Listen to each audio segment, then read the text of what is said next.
Баршаңызға сәлем, құрметті болашақ аналар. Сіздермен тағы да Каусар. Бүгінгі пайдалы ақпаратқа қош келдіңіз. Егер сіз жүкті болсаңыз және жеңіл босану үшін түрлі ақпараттар іздесеңіз, онда бүгінгі видео сізге арналады. Себебі өзімнің екінші жүктілігімде 2 сағатта жеңіл босанып алуыма көмектескен әдістермен бөлісетін боламын.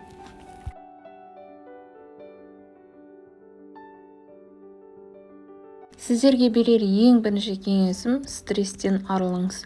Жүкті екенімді білген күннен бастап, осы қуанышты кезеңді стрессіз ләззат алумен өткізуге тырыстым. Яғни бұл психологиялық дайындық, әйел адам ең бірінші мимен дайындалса, барлығы жеңіл өтеді.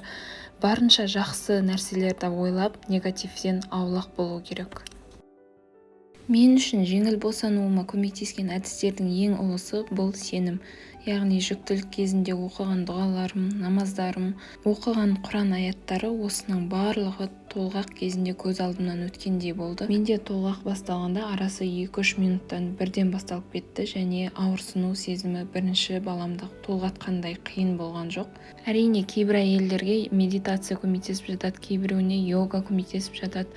Ал маған ең жағымды болғаны осы намаз бен Құраным. Босануға дайындалып жүрген әйелдерге айтар келесі кеңесім: көп қимылдап, жүктілерге арналған жаттығу жасаңыз. Фитболмен дайындалыңыз, жүзуге барыңыз және аптасына 1 рет жылы тұзды ванна қабылдаңыз. Және толығымен дұрыс тамақтаныңыз. Бұлардың барлығы денеңіздің босаңсуына жақсы көмектеседі және толғақты жеңілдетеді. Өзіме жеңіл әрі тез босануыма жақсы көмектескен келесі әдістердің бірі: жатыр мойнын үй жағдайында дайындадым. Яғни жүктіліктің 37-38 аптасынан бастап қара зере майынан күніне 1 шай қасықтан ішіп отырдым. Артынан 1 шай қасық бал ішіп отырдым және күніне 2-3 рет таңқурай жапырақтары қосылған шай іштім. Бұл жерде айта кетейін, егер қайталайтын болсаңыз, дәрігерлермен кеңес міндетті түрде керек. Себебі бұларды қабылдаудың кері көрсеткіштері де бар.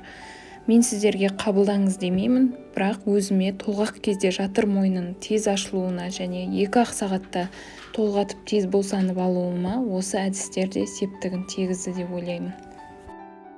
Тағы да жатыр мойнын тез ашылуына көмектесетін табиғи әдіс бұл жолдасыңызбен ара қатынастың жақсы болуы, яғни жүктіліктің соңғы апталарында жыныстық қатынасқа жиі түскен дұрыс.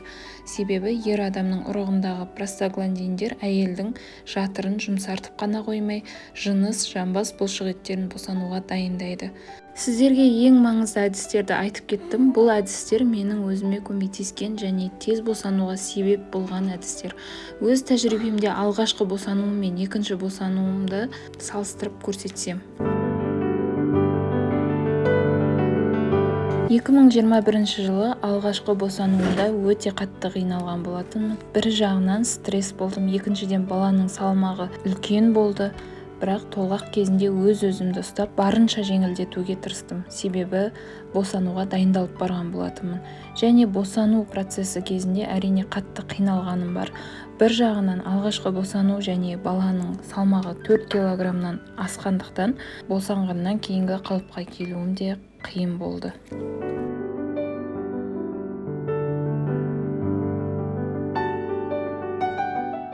Дәл қазір босанғаныма 10 күндей болды. Салмағы 3-700 келі, қызым 2 ақпан күні дүниеге келді. Бірінші баламда 2 апта жатып қалған болатынмын. Бұл жолы бәрі оңай әрі тез қалыпқа келе бастадым. Оның себебі ең бірінші стресстен арылдым.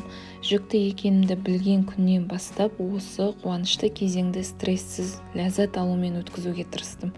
Яғни бұл психологиялық дайындық, әйел адам ең бірінші мимен дайындалса, барлығы жеңіл өтеді. Барынша жақсы нәрселерді ойлап, негативтен аулақ болу керек. 2 ақпан таң уақыты таң намазын оқып жатқанымда сағат шамамен 8-де толғақ басталғанын сездім.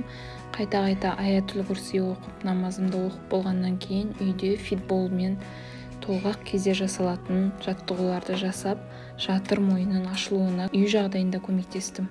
Кейін сағат 9-да жолдасым перзентханаға апарып тастады. Жол бойы демалу техникаларын жасай бердім. Және қабылдау бөліміне креслоға барып жатқанда мені тексергенде жатыр мойны уже 8 сантиметр ашылған екен.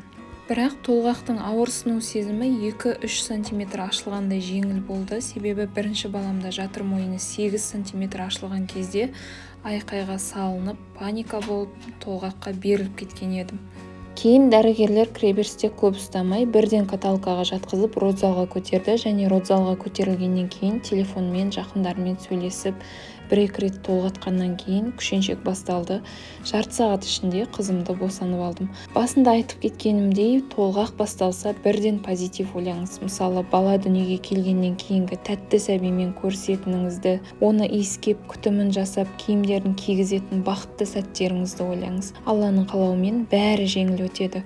Барлық шектеу тек біздің миымызда ғана, ал болашақта қандай бақытты сәттер күтіп тұрғанын сіз білмейсіз. Сондықтан барынша қуанышты күндеріңізді ойлауға тырысыңыз. Бүгінгі пайдалы ақпарат сізге ұнады деген ойдамын. Видеоны соңына дейін қарағаныңыз үшін рахмет. Егер арнамда алғаш рет болсаңыз, тіркеле кетіңіз және видеоны құрбыларыңызбен бөлісуді ұмытпаңыз.